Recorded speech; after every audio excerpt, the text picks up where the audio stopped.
강혜신의 오늘의 미국.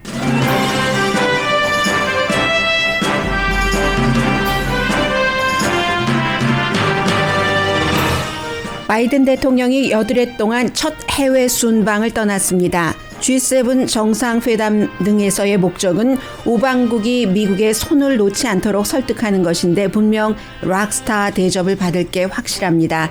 반면 이어지는 푸틴 대통령과의 회담은 결과를 짐작하기 어렵습니다.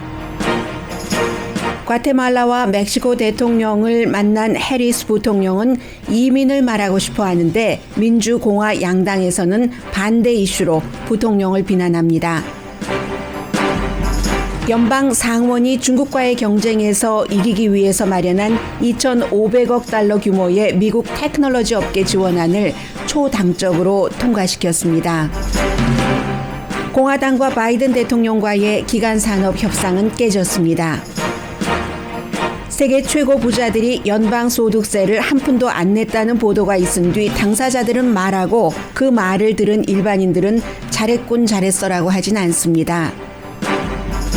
쉽게 옮기고 쉽게 옮는 변이 바이러스 델타가 미국에서 확산되고 있습니다. 그러나 7월 4일에 집단 면역이 가능하다는 예상도 새로 나옵니다. 치킨이 미국인이 가장 많이 먹는 육류로 확실히 자리 잡았습니다. 미국인이 가장 많이 먹는 채소는 감자, 과일은 사과입니다. 아니, 사과가 아니라 바나나입니다. 와플하우스에서 일하던 고등학교 졸업반 학생이 돈이 없어 졸업식에 못 가고 일할 처지가 되자 사람들이 작다면 작은 친절함을 실천했습니다. 이 작은 친절함이 청년을 대학까지 가게 했습니다. 여러분 안녕하십니까? 오늘의 미국 강예신입니다. 이제 그 바이든 대통령이 되고 난 뒤에 처음으로 해외 순방을 하는데 당연히 유럽입니다. G7 정상회담이 있고 그리고 나토와 또 유럽연합 리더들도 만나고 그 다음에 이제 스위스 제네바로 가서 블라디미르 푸틴 러시아 대통령과 단독 협상을 합니다. 이것은 이제 미국의 대통령이 항상 처음으로 해외 순방을 할 때는 빅 뉴스이기도 하고 더군다나 트럼프 전 대통령이 미국과 다른 나라와의 관계요. 그 한국과의 관계는 요즘에도 방위비 얘기를 하고 있던데 이제 그런 식으로 우방국과 처음부터 거의 끝까지 우방국이라고 말하기보다는 미국의 완전히 그 머리를 숙일 수밖에 없는 국가 아니면 미국의 트럼프 전 대통령의 어떠한 그 정책으로 굉장한 이득을 보는 정권 이스라엘 같은요. 그런 곳을 빼놓고는 거의 그 우방국들과 격돌을 했었기 때문에 이번에 바이든 그 대통령의 첫 번째 해외 순방은 굉장히 중요합니다. 더군다나 이제 유럽이니까 유럽이 그 세계에서 차지하고 있는 위치도 있고 미국의 넘버1 우방국인 영국도 그곳에 있고 하기 때문에 굉장히 중요한데 이것으로서 다시 이제 미국이 과거와 같은 그런 위치를 확고하게 다지느냐 그렇지 않느냐 때문에 중요한데 과거에 이제 미국이 세계에서 그 지도국 역할을 할 때 한국에서도 그렇고 아니 미국이 경찰 국가냐? 왜 세계 경찰 역할을 해? 라고 했었는데 그러한 역할들이 지난 4년 동안 아메리카 퍼스트라는 구호 아래 빠지고 났을 때 거의 모든 나라에서 미국이 맡아줘야지 돼. 세계가 뭐 너무 많은 나라가 함께 살고 있고 세계화가 이미 많이 되어버렸기 때문에 누군가가 앞장서서 믿을 만한 친구가 리드를 해야지 우리나라도 잘 살 수 있어. 미국뿐만이 아니라 안정되게 이런 그 바람을 굉장히 많이 가졌고 그 바람에 대해서 첫 번째 반응이 이제 나오게 될 겁니다. 지난번에 이제 G7 정상회담을 제일 처음에 트럼프 전 대통령이 했었을 때는 캐나다에서 했었었죠. 그때 이제 뭐 뭐 어떤 얘기가 있었죠? 뭐 누군가가 그 무슨 같이 모이는 곳에 늦게 나오니까 캐나다 총리도 늦게 왔어요. 그러니까 이제 캐나다 총리가 핫마이크라고 하죠. 안 들리게 이 트럼프 전 대통령이 혼자서 수십 분을 너무 많이 말을 해서 내가 그래서 이 미팅에 늦었어라고 말하는 것이 드러났고, 그리고 이제 그러한 점에 대해서 캐나다 총리와의 페이스 투 페이스 그 인터뷰를 그 회담을 바로 앞두고 저스틴 그 트루도 총리는 투 페이스를 가진 사람이 아주 나쁜 입장으로 그렇게 얘기를 했고, 그리고 나서 또 유럽의 지도자들과 만나면서 그 사진 하나가 모든 것을 말해줍니다. 앙겔라 머켈 그 독일 총리가 유일하게 그 당시에 여자였는데 딱 트럼프 전 대통령만 혼자 앉아 있는데 옆에는 존 볼튼도 있었고요.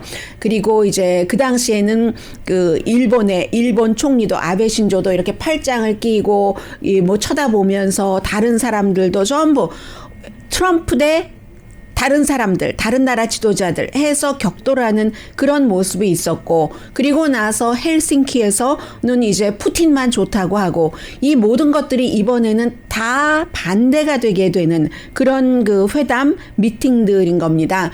동맹국에서 동맹국을 이제 거의 적처럼 대우한다던가 했었던 지난 4년 동안이 다시 동맹을 찾아오는데, 그런데 그 4년 동안 다른 나라들이 아무것도 안 한 게 아니거든요. 미국이라는 나라가 믿을 만한 나라인 줄 알았는데 그게 아니네. 미국이 안 한다면 그래 빠져. 파리 조약에서 빠져? 그럼 우리끼리 할게.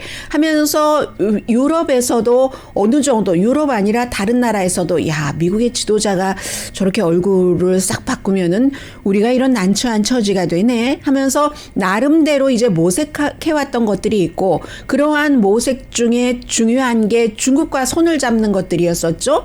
실크로드가 이렇게 아프리카, 유럽까지 다 퍼져나가고 남미 쪽으로 이렇게 오는 그러한 관계들이 있어 왔기 때문에 그것을 어떻게 다시 절연시키고, 미국의 지금 최대의 생각하는 나라는 두 나라는 중국과 러시아잖아요.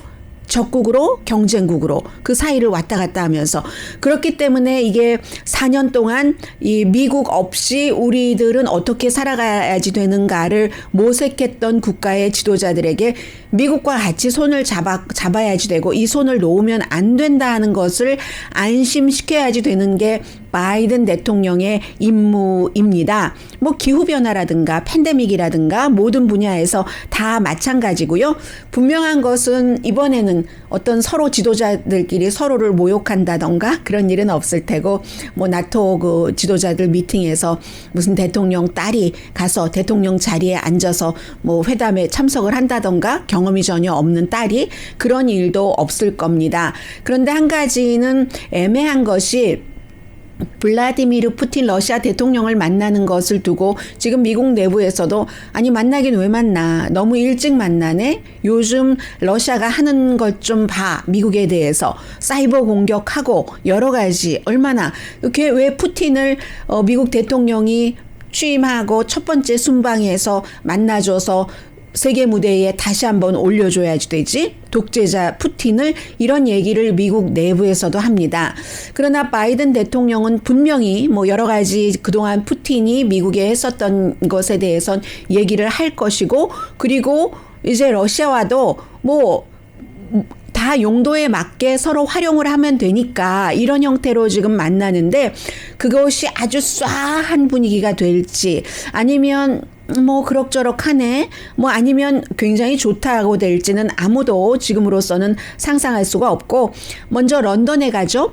G7 정상회담하고, 그리고는 이제 브뤼셀에서 나토와 유럽연합 지도자를 만나는데, 이 두 군데에서는 락스타 대접을 받을 것이라고 제가 헤드라인에서 말씀을 드렸는데 그럴 겁니다. 왜냐하면 바이든이라는 사람이 뉴 페이스가 아니기 때문에 이 모든 지도자들, 푸틴과도 처음 만나는 게 아니고 시진핑과도 이번에 아니지만 처음 만나는 게 아니고, 세계 모든 그 정상들을 다 압니다. 왜냐하면 바이든 대통령이 수십 년 동안 상원 의원과 부통령을 했었기 때문에, 그러니까 편안하게 대접 자체는 락스타의 대접을 받을 테고, 푸틴과 만나게 되면은 트럼프 전 대통령과는 다르겠죠. 트럼프 전 대통령이 안 했던 것이 있습니다. 러시아와 북한에 대해서 인권에 대해서 한마디도 하지 않았죠? 그런데 분명히 바이든 대통령은 러시아의 인권에 대해서 얘기를 할 테고 선거 개입, 미국 선거 개입, 사이버 공격에 대해서도 얘기를 할 것인데 아무튼 무엇이 될지는 모르겠다. 이런 것이고요. 미국 역대 대통령이 해외 순방을 많이 한 대통령과 적게 한 대통령이 있는데 최근의 대통령 가운데서는 트럼프 전 대통령이 가장 적게 했습니다. 왜냐하면 가야 환영받지 못할 것을 너무 잘 알았기 때문에도 아주 중요한 이유에 포함이 됩니다. 영국에 간다고 하니까 영국 엘리자베스 여왕을 만나러 가는데도 막 기저귀 찬 베이비 풍선이 하늘에 날아다니고 런던에서 사람들이 오지 말아라 하고 시위하고 있었잖아요. 그래서 트럼프 전 대통령은 32번 해외 방문을 했고 버락 오바마 전임자죠. 전 대통령은 120번. 그런데 오바마 전 대통령보다도 조지 W. 부시 아들 부시 대통령이 더 많이 해외 순방을 했습니다. 140번, 그 전에 클린턴 대통령 133번, 그리고는 이제 그 아버지 부시 대통령인데 60번, 레이건 49번, 이렇게 과거에는 좀 해외 순방을 조금 덜 했어요. 이런 것은 분명히 뉴스를 들으시면서 뉴스에 아주 화난 분들은 세계화 이후에 미국 대통령들의 해외 순방도 많아졌구나라고 짐작을 하실 것 같고요.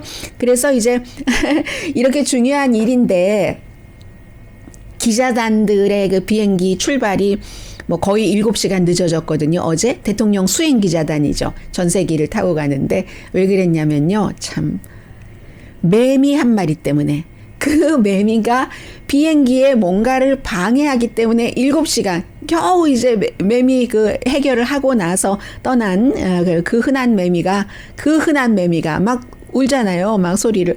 그 흔한 매미가 그 중요한 그 사람이 해외 순방하는데 취재를 하는 중요한 사람들이 타는 전세기를 거의 7시간 동안 발을 묶어뒀었고요. 그리고 이제 그 해리스 부통령 미국으로 돌아왔는데 사흘 동안 과테말라와 멕시코를 방문을 해서 이제 경제 지원도 하고 백신 지원도 하고 대신 미국의 불법으로 오는 사람들이 없도록 줄이도록 완전히 없을 수는 없겠죠. 그런 여러 가지 방안들을 논의를 하고 왔는데 어제 멕시코 대통령과는 경제적으로 어떤 멕시코라든가 중남미에 기회를 주는 여러 가지 안에 이제 부통령으로서 서명을 했습니다. 안드레스 마누엘 로페즈 아브라도르 대통령과 함께 했고요. 청소년들 도와주는 프로그램도 있고 농업 개발하는 프로그램도 있어서 1억 3천만 달러를 3년 동안 지원한다. 미국이 어떤 리드를 하는 그런 국가가 되려면요. 돈을 쓰지 않고는 안 됩니다. 가정에서도 마찬가지잖아요. 돈 없이 이루어지는 관계는 더 훌륭하고 이상적인 관계지만 이제 현대 사회에서는 어느 정도 부모와 자식 간에도 돈이라는 것이 개입이 되는 거죠. 해서 과테말라에서도 그랬고 멕시코에서도 돈을 지원을 한다고 발표를 했는데 이 부통령은 공화당에서도 비난받고 민주당에서도 비난받고 같은 이슈가 아니라 반대의 이슈로 비난을 받는 겁니다. 공화당은 어제 제가 말씀드렸던 것처럼 MBC의 앵커와의 인터뷰에서 약간 카밀라 해리스가 너무너무 완전히 느물대고 보드라운 그런 태도는 아니잖아요. 어떤 땐 직설적인데 약간 인터뷰할 때 그런 것이 나왔거든요. 사람들이 그러는데 홀트 앵커가 왜 국경을 지금 그렇게 문제가 심각한데 4월 달에 국경에 17만 명이 넘는 사람들이 미국에 오려고 왔거든요. 그게 지난 20년 사이에 최고 숫자입니다. 그러니까 중요한 것을 알리기 위해서 현장에 간다 하는 것 충분히 이해가 되는 그런 부분이에요. 그런데 왜 안 가느냐라고 얘기를 하니까 그런 의견이 있다라고 했을 때 카멜라 해리스가 그거 아는데 지금 과테말라 아니냐. 과테말라에서 내가 할 일은 이민 전체적인 것에 대해서 이민 뿌리에 대해서 왜 그런 사람들이 그렇게 많이 국경까지 가느냐 하는 것을 하는 것이니까 그 점에 대해서 물어봐달라 뭐 이런 식으로 좀 얘기를 했어요. 그것을 듣고는 공화당이 아니 지금 중요한 게 있는데 그게 말이 돼 하고 굉장히 비난을 많이 했고요.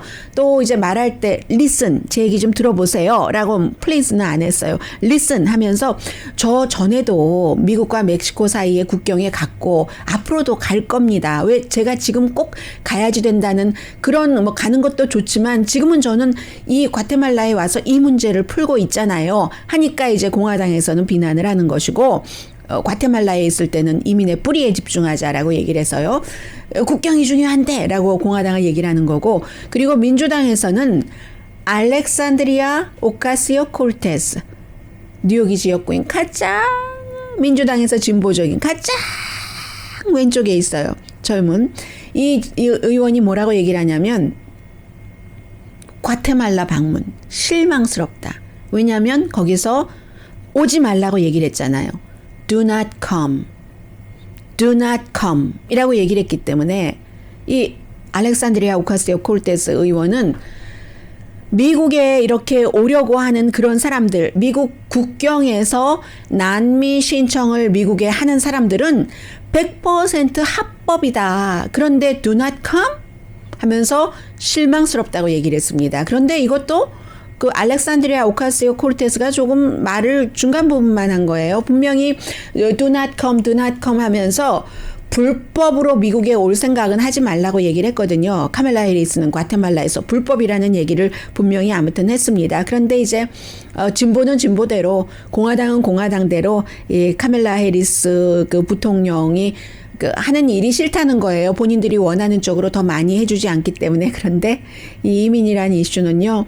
너무너무 복잡하고 너무 많은 국가와 너무 많은 부서가 미국 한 국가만 하더라도 국토안보부, 상무부, 재무부, 법무부, 백악관 다 거기다가 주정부 다 개입이 돼야지 되는 거거든요. 그렇기 때문에 쉽게 할 수 있는 것도 아니고 과거에도 그랬고 현재도 그렇고 이민의 뿌리는 왜 미국으로 남미에서 오려고 하느냐. 그 뿌리는 미국과도 얽히고 설켜서 미국이 어떤 정권을 그 지지를 해서 어떤 정권은 또 뭐 예를 들어서 아주 부패한 것도 봐주고 이런 여러 가지가 있기 때문에 미국도 인도적인 차원에서 인권을 얘기하는 미국이 과거에 미국이 했었던 것도 있고 참 이러지도 저러지도 못하는 형편도 있고 무엇보다도 이민 이슈는 대통령이나 부통령이 강조를 한다고 해서 되는 문제가 아니죠. 의회에서 결정적으로는 해결을 해야지만 되는 문제라는 것 말씀드립니다.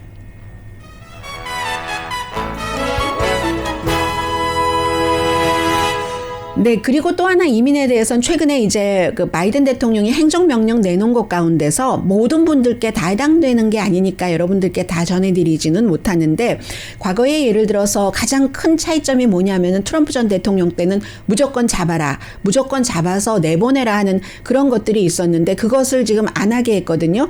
안 하게 하니까 비난하시는 분들이 굉장히 많아요. 합법 이민을 중심으로 해야 되는데 왜 불법 체류자들을 왜 안 잡고 이러는데 그게 여러 가지가 이민은 복잡하잖아요. 여러 가지가 다 포함이 된 겁니다. 예를 들어 그분들도 지금까지 세금을 내고 일을 하셨고 세금은 내면서 베네핏은 못 받은 분들도 계시고 그리고 그런 분들을 일일이 추방하고 하려면은 또 인력이 필요하고 뭐 법정부터 시작해서 그런 것들이 다 필요하고 그런데 지금 인력이 모자라서 할 수가 없어요. 그렇게 될 경우 그것 쫓아다니느라고 합법적인 이민 처리도 못 하거든요.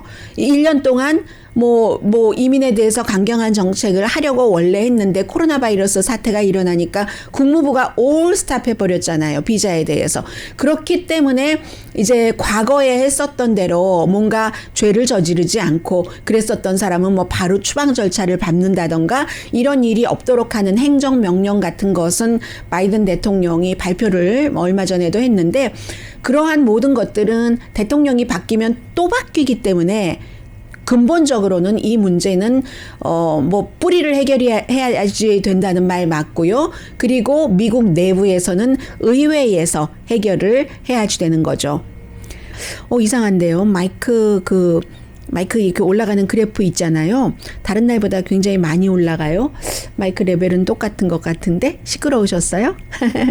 네, 잠시 뒤에는 저는 어제 굉장히 중요하다고 생각을 해서 앞부분에 말씀을 드렸지만 아주 앞부분에는 말씀드리지 않았고 가능하면은 좀 부드럽게 말씀을 드리려고 애를 썼습니다. 왜냐하면 빈부의 차이와 부자들의 그 세금 내는 형태라고도 말씀드릴 수 있겠고 또 어떤 시각에서 보면 행태라고도 말씀드릴 수 있습니다. 그래서 이제 그 내용이 전해지고 나서 어제 제가 이제 조금 시차적으로 빨리 한 편이거든요.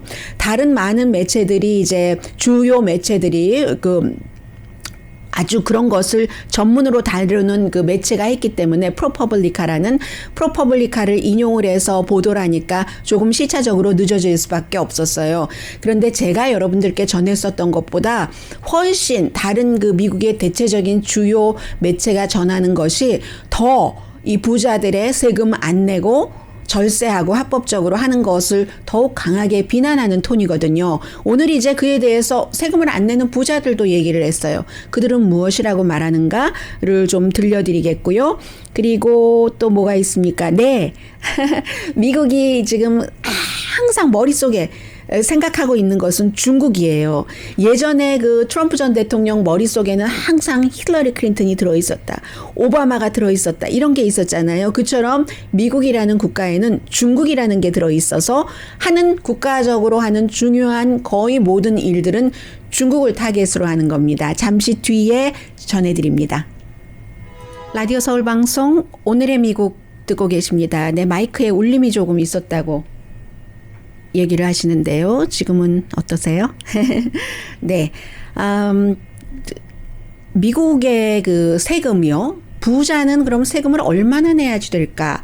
이 문제는 미국이라는 나라가 처음 만들어졌을 때부터 지금까지 사실은 계속 됐었던 그런 일이거든요. 미국이 식민지 시대에는 그때는 이제 그 뭐 북부, 뉴 잉글랜드, 매사추세츠 이런 데에 사는 사람들이 유럽보다 식민지가 아닌 그 본국보다도 그 세금을 훨씬 많이 냈고요. 나중에 뭐 티파리 뭐 이런 것이 생겼었잖아요. 보스턴 티파리 이런 것들 부자들 그렇죠. 그래서 땅에도 세금 붙이고 그 당시에는 보석에도 세금을 붙이고 그랬었습니다. 그 본국에서 굉장히 많이 걷어갔었던 거예요. 그리고 이제 남부 같은 경우는 좀 노예주들에게 이제 시간이 지나면서 굉장히 세금을 적게 물게 했죠. 그랬기 때문에 노예주들이 부자가 될 수 있었던 뭐 그런 기반들이 있고 뭐 그 복잡한 걸 어떻게 다 말씀을 드리겠어요. 그리고 나서 식민지가 아니라 나라가 딱 만들어지고 나서 그리고 나서 20세기까지 굉장히 이제 미국이 뭐 지금도 그렇지만 이 부의 불평등이 심화됐고 두 번의 전쟁이 있었고 남북 전쟁이 아니라 그 뭐 1차 대전, 2차 대전도 있었고 대공황도 뭐 그 전에 있었고 그 중간에 있었고 그러면서 굉장히 그 세금을 부자들에게 많이 내도록 그래서 미국이 그 당시에 세계 다른 나라와 비교를 해보면 가장 그 진보적인 그 세금률을 갖고 있었다고도 볼 수 있습니다. 1950년대 뿐만이 아니라 60년대까지도 이제 최고 뭐 울트라 부자 같은 경우는 본인의 그 세금률이 한 50%가 넘었거든요. 50년대, 60년대에도. 그러다가 60년대 이후부터 부자에 대한 세금이 계속 내려오기 시작했죠. 내려오기 시작해서 그 부자라는 것도 일반 부자 같은 경우는 이제 많게 37% 내잖아요. 싱글이 52만 3,600달러 이상을 벌 때는 이 이제 트럼프 전 대통령 때 조금 낮춰서 그렇죠. 원래는 39.6%였는데 그렇게 했는데 그런데 이제 어제 말씀드린 것처럼 프로퍼블리카라는 곳에서 국세청의 자료를 어떤 형태로 이렇게까지 자세히 알 수 있었는가는 말하지 않았지만 그 전문 기자의 심층 보도만을 하기 때문에 전문 기자가 몇 개월 동안을 이리저리 꼼꼼하게 계산을 했다고 하거든요. 그래서 결국은 그냥 부자도 아니고 그냥 뭐 52만 3,600달러 이상 벌면 세금률이 37%인데 완전 세계 최고의 넘버원 부자. 뭐 세계 손가락 5번 안에 들어가는 그런 부자들이 평균 2014년부터 2018년까지 낸 연방소득세가 3.4%였다는 거잖아요. 일반인들이 뭐 한 이리저리 계산하면은 보통 중간층이 12% 정도 될 겁니다. 뭐 소셜 시크릿은 빼고요. 6.5%는 빼고. 그래서 이렇게 돼서 어제 이제 말씀을 드린 그대로예요. 그런데 제프 베조스가 세계 넘버원 부자입니다. 그런데 2007년도에 이미 억만장자였죠. 아마존을 창업한 워싱턴 포스트의 사주. 그런데 이 제프 베조스가 2007년도에 억만장자 때 세금을 안 냈다는 겁니다. 이 사람은 그런 세금 안 냈다고 2007년도에 뭐 자선 단체에 기부를 많이 했느냐? 그것도 자선 단체에 기부 가장 거의 안 하는 그런 이제 아마존 CEO잖아요. 그랬는데 2011년도에도 또 세금을 안 냈어요. 네트의 그 자산이 180억 달러가 있었을 때도 연방 소득세 안 냈고 오히려 여기서 한 가지를 추가하자면 그 해에 2011년도에 자신의 네트 자산이 180억 달러인 사람이 자녀 세금 공제 혜택을 4,000달러를 받았답니다. 연방정부에서 세금은 안 내고 그랬어요. 그래서 2014년부터 2018년 동안 자산이 990억 달러가 늘어났대요. 그런데 이 사람의 그 기간의 세금률은 0.98%, 그러니까 1%도 안 되는 거예요. 1%도 안 되는 겁니다. 아무튼 그렇게 됐어요. 그래서 이제 프로퍼블리카가 이 내용을 보도를 하면서 뭐 당연히 인터뷰를 요청을 했겠죠. 이메일로도 보내고 전화도 하고 했겠죠. 답을 안 했습니다. 제프 베조스는요. 그리고 일론 머스크 같은 경우는 지금 네트 자산이 10억, 1000억, 10억, 1000억, 100억, 151억 달러. 아니죠. 10억, 100억, 1000억, 1510억 달러. 아이, 제가 큰 돈 몰라요. 10억, 100억, 1000억, 1510억 달러가 네트 자산인데 이 사람도 결국은 그 세금률 보면 한 3.27% 많이 낸 편이에요. 부자 중에서는 3.27%잖아요. 그래서 다시 또 프로퍼블리카가 어떻게 생각을 하느냐라고 인터뷰 요청을 했더니 물음표만 와 하면서 물음표만 이렇게 보냈다는 겁니다. 그러면 마이클 블룸버그 전 뉴욕 시장은 네트 자산이 590억 달러래요. 세금을 1.3%를 냈습니다. 나는 내야지 되는 건 냈다. 세금률이 그렇다는 얘기예요. 그리고 블룸버그 전 시장의 대변인이 얘기하기를 자선 이런 기빙하는 것 얼마나 많이 했는데 이 사람은 그런 거 합치면 연수입의 75%를 낸 거야 라고 얘기를 하고 있거든요. 뭐 부분적으로 뭐 타당성이 있어 보여요. 그리고 나서 워렌 버핏. 어제 제가 워렌 버핏에게 조금 서운한 것 같은 뭐 이런 얘기를 했잖아요. 왜냐하면 내 비서보다 내가 세금을 더 적게 냈다니 말이 돼? 뭐 이런 얘기를 했으니까. 그래서 워렌 버핏은 네트 자산이 960억 달러인데 2014년부터 2018년까지 세금 낸 게 100만, 1000만, 2370만 달러. 수입이 많이 늘어났어도 아무튼 세금을 그렇게 많이 액수로는 많죠. 액수로는 많지만 세금률은 가장 낮아요. 0.11%였습니다. 프로퍼블리카가 워렌 버핏에게 물어봤어요. 제가 좀 전에 말씀드린 것과 같은 뉘앙스도 기분 나쁘지 않게 싫어서 질문을 했겠죠. 그랬더니 워렌 버핏은 강하게 자신을 방어하더라. 이게 지금 오늘 아침에 영국의 가디안 등이 보도하는 내용이거든요. 어떻게 방어를 했느냐면은 그건 미국의 세금 코드가 잘못된 거야. 그렇기 때문에 내가 바뀌어야지 된다고 얼마나 많이 얘기를 했냐고. 큰 아주 다이나믹한 부자는 이 세금률에 맞지를 않으니까 부자에 대해서 세금률을 어떤 형태로도 올려야 된다는 거예요. 그러면 37%를 낸다고 하는데 뭐 53만 달러 이상만 벌어도 왜 이 사람들은 안 되느냐. 그런 이 문제가 있잖아요. 그 문제가 역시 주식이라든가 아니면 부동산이라든가 이런 것들은 팔기 전에는 세금을 안 내잖아요. 그러니까 그러한 것들을 이리저리 어떻게 해서 세금을 안 내는 방식으로 이 사람들이 봉급받지 않잖아요. 페이롤 책에서 딱딱 떼가는 것이 아니기 때문에 그래서 이게 뭔가를 바꿔야지 된다라고 얘기를 하는 거죠.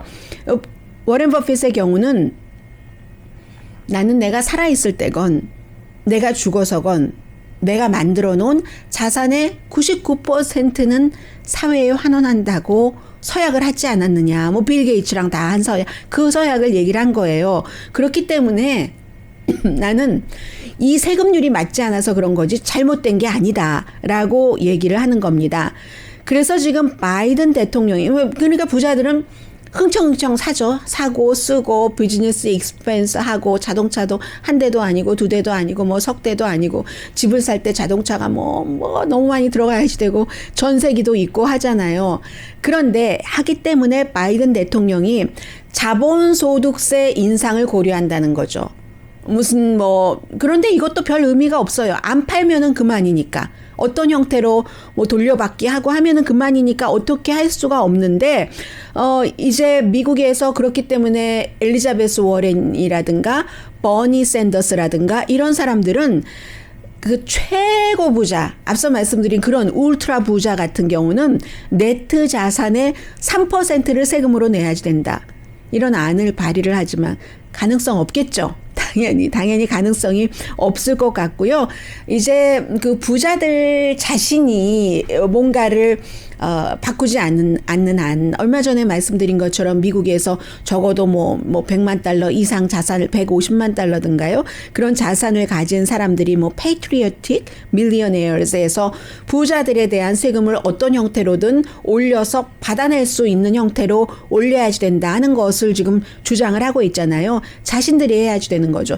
최고 부자 400명이 미국에서요. 미국의 최고 부자 400명이 미국의 최고로 돈을 못 버는 1억 5천만 명이 갖고 있는 자산을 합친 것보다 많답니다. 400명 대 1억 5천만 명. 그것보다도 더 커요. 이 부등호가 이렇게 가고 있어요. 400명에게. 그래서 이제 울트라 부자가 언제 어떻게 세금을 더 많이 내게 될 수 있을지 없을지 여기에 대해서 여러분이 울트라 부자라면은 반대를 하시겠지만 지금 이런 문제들이 있습니다. 그리고 바이든 대통령이 이제 런던으로 떠났지만 어제까지로 바이든 대 카피톨 웨스트 버지니아가 지역구인 공화당의 연방 그 상원 의원이 협상을 하던 기간 산업안은 깨졌습니다. 그래서 깨지고 나니까 카피톨 의원이 바이든 대통령을 비난을 했어요. 이거 20표를 얻을 수 있는 것을 깨졌다 하는데, 그럼에도 불구하고 또 한 번은 깨졌지만 새로운 파트너가 또 생기게 되거든요. 이렇게 돼서 영 안 될 것 같다 하면은 지금 그 민주당 쪽에서는 그냥 지난번에 1,400달러 그런 것 600달러 이런 형태로 그 지급했었던 거, 그런 것들처럼 민주당만으로 통과시키는 것을 논의를 해라라는 얘기가 지금 굉장히 많이 나오고 있고요.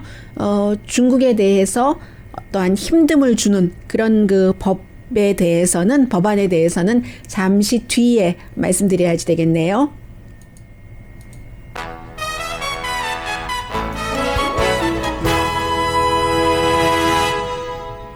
라디오 서울 방송 오늘의 미국 듣고 계십니다. 네.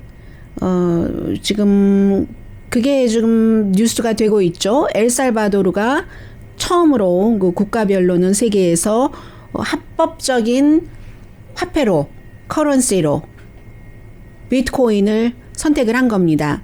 엘살바도르 의회에서 법으로 만들어지기까지, 통과되기까지 84명 가운데서 62명이 찬성을 해서, 그러니까 이 정도면 압도적인 찬성이잖아요. 해서 상품, 서비스, 돈을 이제 해외에서 보낼 때, 그런 때, 세금을 낼 때도 비트코인으로 낼 수 있도록 그렇게 했습니다. 최근에 비트코인 가격이 많이 내려갔었는데, 엘살바도르가 이렇게 하겠다고 하니까 비트코인 값이 5%가 지금 올랐네요. 지금 MBC 뉴스가 보도한 것을 보니까 그 사이에도 또 값의 변동이 있을 수는 있는데, 일단 엘살바도르는 90일 안에 이 비트코인을 합법적인 화폐로 하는 것을 시작을 한다는 겁니다. 일단 보겠죠. 엘살바도르라는 나라가 아주 경제적으로 선진국이고 그렇지는 않지만 처음 시작을 했기 때문에 볼 것 같습니다.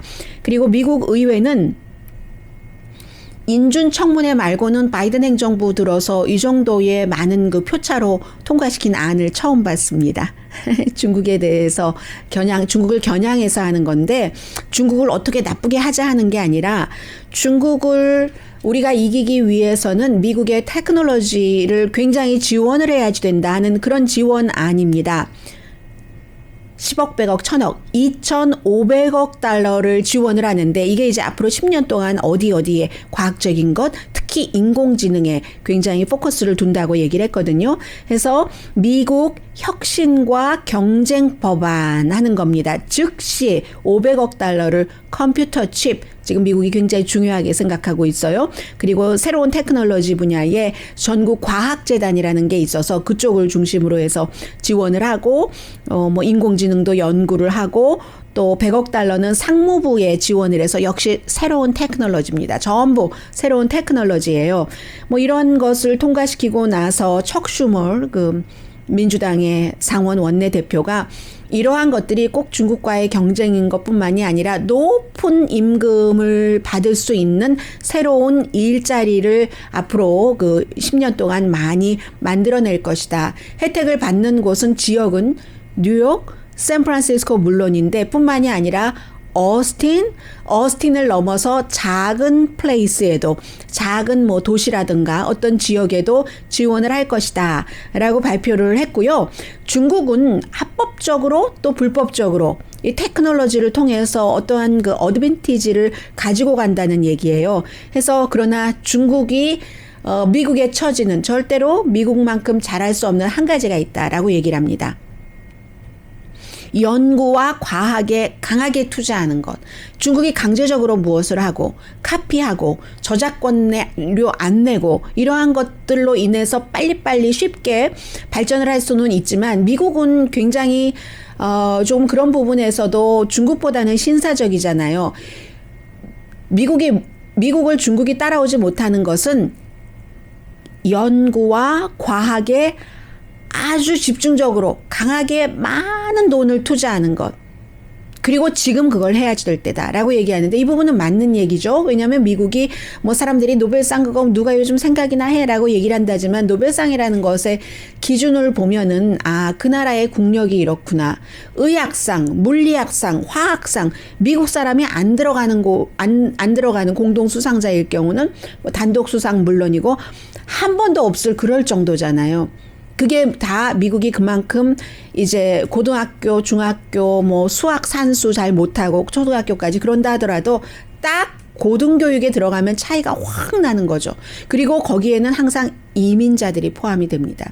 유학을 와서 미국 대학에서 공부하고 연구까지 하고 미국 시민권자가 되고 미국에서 활동을 하는 그런 사람들, 이민과 미국의 과학과 그런 것에 대한 투자가 굉장히 중요하다고 보는 거고요. 그래서 이 법안이 통과된 뒤에 이제 바이든 대통령도 다른 나라들도 최근에는 이 같은 분야에 많이 투자를 하고 연구를 하니까 우리가 절대로 뒤처지면 안 되지. 미국은 이 포지션을 유지하기 위해서 세계 최고의 혁신적이고 생산적인 국가가 돼야지 된다라고 얘기를 했습니다. 중국 공산당과 다 싸운다는 얘기예요. 그래서 항상 이러한 법안에는 그 법안 내용이나 또 통과되고 나서 정치인들이 발표할 때나 바이든 대통령도 마찬가지로 중국 공산당이라는 말을 꼭 합니다. 상원에서 먼저 됐고요. 이 법안은 하원으로 보내지는데 하원에서도 당연히 통과가 되겠죠. 제가 좀 뉴스를 느긋하게 하려고 했는데 결국은 이런 내용을 빨리빨리 전해드릴 수밖에 없게 되네요. 어쩔 수 없죠. 미국에서요.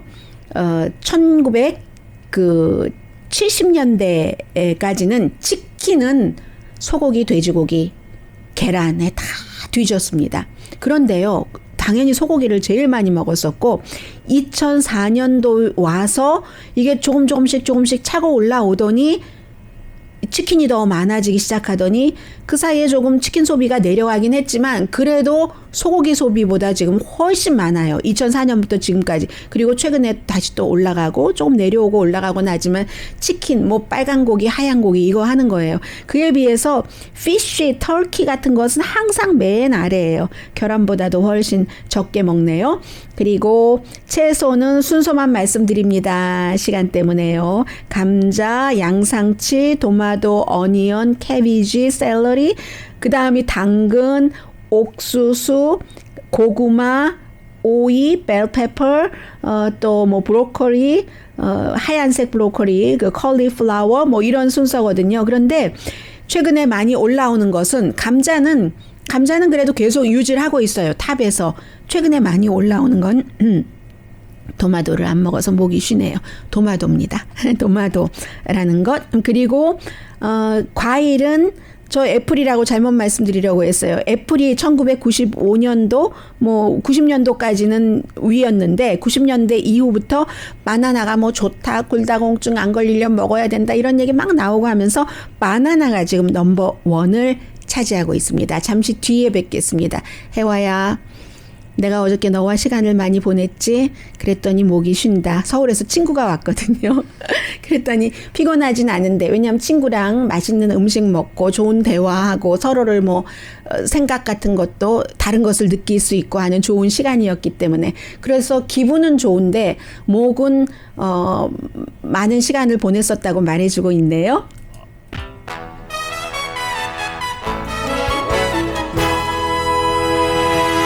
라디오 서울 방송 오늘의 미국 듣고 계십니다. 네, 지금 7월 4일에 전체적인 그 집단 면역이 된다 안 된다 해서 오늘은 또 집단 면역이 될 수도 있다거든요. 지금 14개 주는 뭐 집단 면역 뭐 됐고 적어도 70%가 한 번은 맞았으니까요. 백신 12개 주는 뭐 이 추세로 가면 7월 4일에 할 수 있을 것 같다고 하는데 뭐 이 점은 긍정적인 면이죠. 그런데 지금 미국의 델타 인도에서 시작된 변이 바이러스가 많아져서 확진자의 현재는 6%는 델타 바이러스에 감염된 사람인데 서부 지역에서는 18%가 인도에서 생긴 델타 바이러스에 감염된 것이라고 하거든요. 지금 영국이 60%가 델타 바이러스 감염자이기 때문에 다시 문 여는 것을 주춤하고 있고 미국은 서부 지역에 이게 18%라고 하는데 뭐 로스앤젤레스를 포함해서 다음 주 같은 경우는 전면적으로 개방이 될 것 같고요. 이 변이 바이러스가 특히 델타의 경우는 쉽게 감염되고 쉽게 남에게 전이를 시킨답니다. 그렇기 때문에 이 병원 입원율도 높고요. 조금 심각하고요. 증세도. 그러니까 입원을 하겠죠. 그래서 백신을 맞으라는 겁니다. 왜냐면요. 지금 파이저 앤 바이오엔텍 백신 접종을 받았을 경우에 델타 그 변이 바이러스에 대해서 88% 효력이 있다는 얘기거든요. 그리고 이제 그 알파 영국 변이 바이러스에 대해서는 93% 효력이 있다. 그런데 두 번 다 맞으면 한 번 맞으면 그 확률이 확 떨어지기 때문에 항상 그렇기 때문에 백신 접종 두 번 다 접종하고 얘기들을 하는 겁니다. 엘라바마주에 와플 하우스가 많잖아요. 여기 팬케이크 하우스 많듯이 와플 하우스에서 고등학교 졸업반 학생이 한 달 조금 넘게 일했는데 매니저에게 저 뭐 며칠 뒤에 일하겠어요. 졸업식에 갈 뭐 누가 픽업해 줄 사람도 없고 옷도 없고 가족들 티켓도 없고 하니까 말이 안 되지. 그게 말이 돼? 하면서 매니저가 그걸 다 이렇게 주선을 하고 또 손님들도 와서 누구는 옷을 사주고 신발 사주고 양말 사주고 픽업해주고 가족 티켓 사주고 했거든요. 이 스토리를 듣고 난 주변의 커뮤니티 칼리지에서는 어머 그래? 그러면 이 학생을 우리가 도와줘야지 하면서 4년 장학금에 책값에 모든 것을 다해서 이 학생은 뭐 말할 수가 없대요. 말로 할 수가 없다고 얘기를 하거든요. 친절함이 그 학생 한 명의 인생을 바꾸기 시작하는 거잖아요. 강희신이었습니다.